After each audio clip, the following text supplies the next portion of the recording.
السلام علیکم ورحمۃ اللہ وبرکاتہ۔ جیسا کہ ہم لوگوں نے پچھلی کلاس میں وقف کہاں کرنا ہے، آیت کہاں ہوگی، اس کا بیان پڑھا تھا۔ آج ہم لوگ حروف مدہ کا بیان جانتے ہیں۔ پہلے تشدید ما تشدید کا پڑھتے ہیں تاکہ ہم لوگوں کو یہ سمجھ میں آ جائے کہ تشدید کو جب پڑھیں گے تو کس طریقے سے پڑھیں گے۔ تو شروع کرتے ہیں۔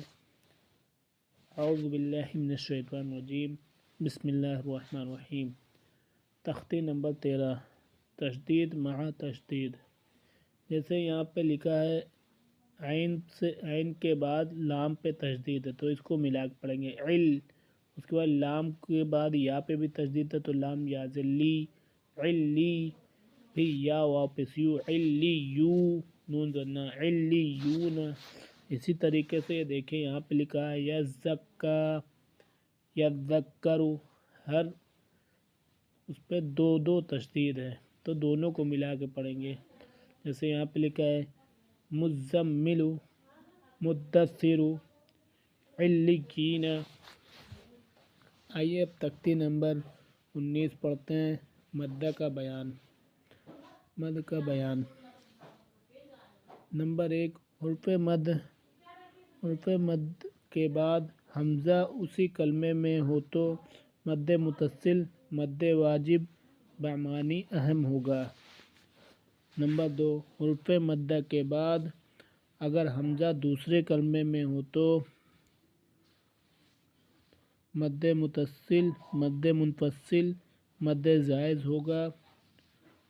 اور نمبر 3، حرف مدہ کے بعد والے حرف پر اگر جزم یا تشدید ہو تو مد لازم ہوگا۔ ایک الف سے زائد کھینچ کر پڑھنے کو مد کہتے ہیں۔ تو آپ لوگ سمجھ گئے کہ کہاں کہاں پہ کھینچنا ہے اور کتنا کھینچنا ہے۔ چلیے آئیے جانتے ہیں۔ نمبر 1، مد متصل کیسے پڑھا جائے گا۔ جیسے یہاں پہ دیکھیے لکھا ہے جیم الف لکھا ہے، اس کے بعد مد لگا ہے تو جیم الف مد زبر جا، اس کے بعد حمزہ زبر آ جا، ٹھیک ہے۔ اسی کے بعد دیکھیں یہاں پہ پڑھیں گے سین یا مد زیر سی، حمزہ تجات سی ات، اسی طریقے یہاں پہ سو، ٹھیک ہے۔ اب نمبر 2 پہ مد منفصل۔ یہاں پہ دیکھیے فا کے بعد یا پہ تشدید، یا پہ جزم اور مد لگا ہے تو اس کو پڑھیں گے فا یا زیر فی، فا یا مد زیر فی امرنا۔ اسی کے بعد دیکھیں یہاں پہ لکھا ہے لام الف مد زبر لا اقسم قالوا انا۔ اس کے بعد دیکھیے یہاں پہ مد لازم ہے تو لام پہ جزم ہے تو کیسے پڑھیں گے آل۔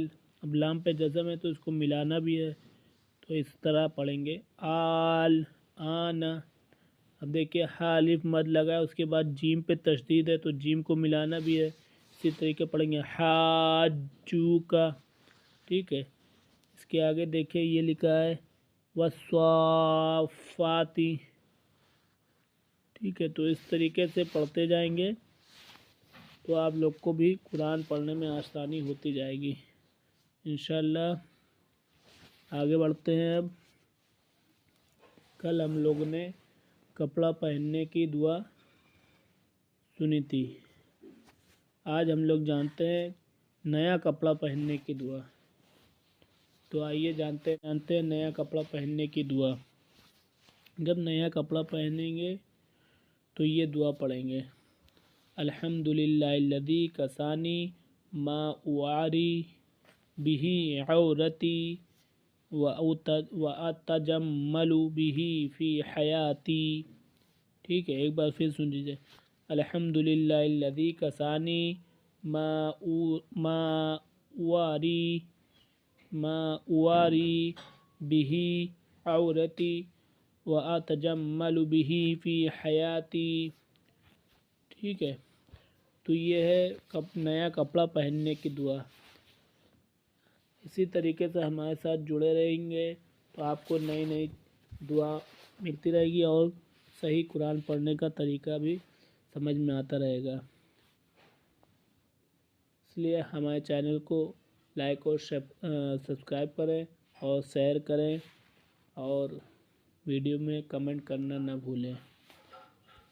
تو ملتے ہیں اگلے کلاس میں انشاءاللہ، تب تک کے لیے اللہ حافظ، السلام علیکم ورحمۃ اللہ وبرکاتہ۔